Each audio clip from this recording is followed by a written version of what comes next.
What's up, mates? Oh yes, that's right. For today's movie we're going to take a trip to Down Under, Australia, to take a look at a little movie called Hounds of Love.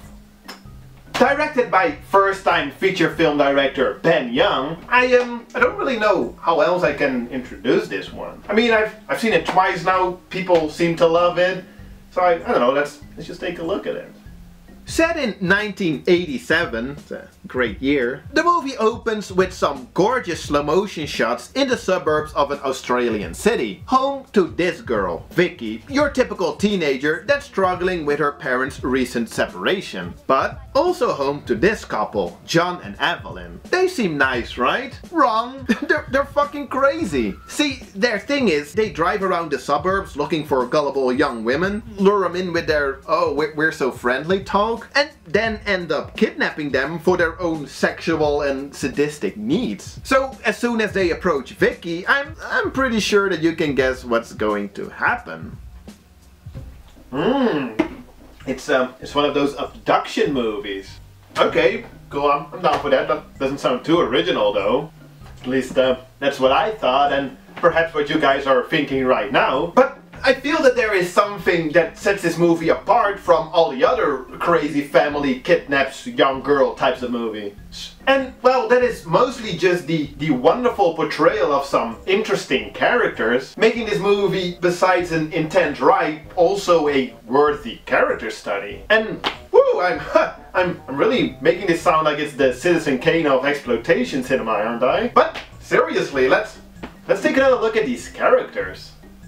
The couple, they're just crazy maniacs, right? Sure, but there's more than meets the eye. The man, he's the tough, no fucking around leader, if you will. But at the same time, when these guys he owes money to show up, it's all like, oh, I'm so sorry, you know, not so tough anymore. And the lady, she's down with all of this, right? Well, it seems so, but mostly just because she is a weak, submissive woman with a troubled past, who is now easily manipulated and controlled by the man. And then, on the exact opposite, you have the abducted girl's mother, a strong, independent woman who left her partner. And this womanhood, it's a bit of a theme, I feel, as well as motherhood, with both these mothers struggling to connect with their daughters, both in their very own different ways. It's a very welcoming extra layer in what could have just as easily been just a torture porn type of abduction movie.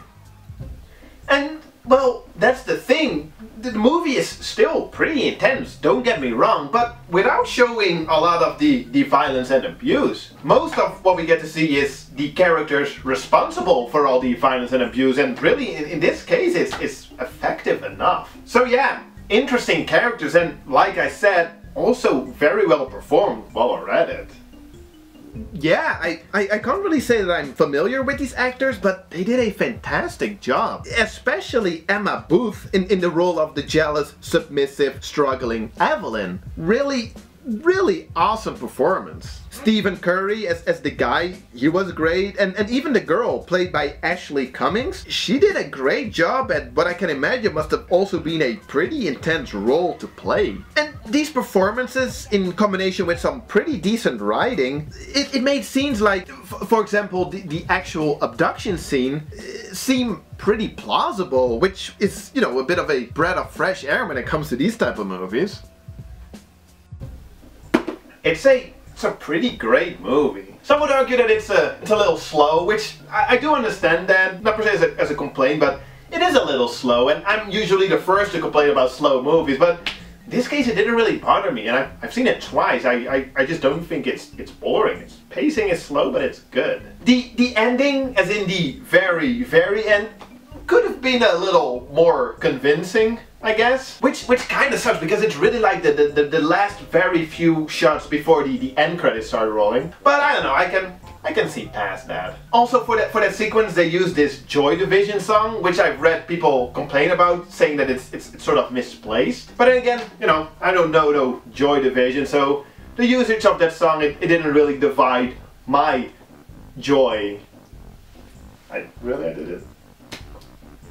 So what did you guys think of this movie? Really, no, I think it's pretty great, but I'm curious to hear what you guys think about this one. If you haven't seen it, I highly recommend it. If you have, let me know, and maybe we can talk about it a little bit in the comment section.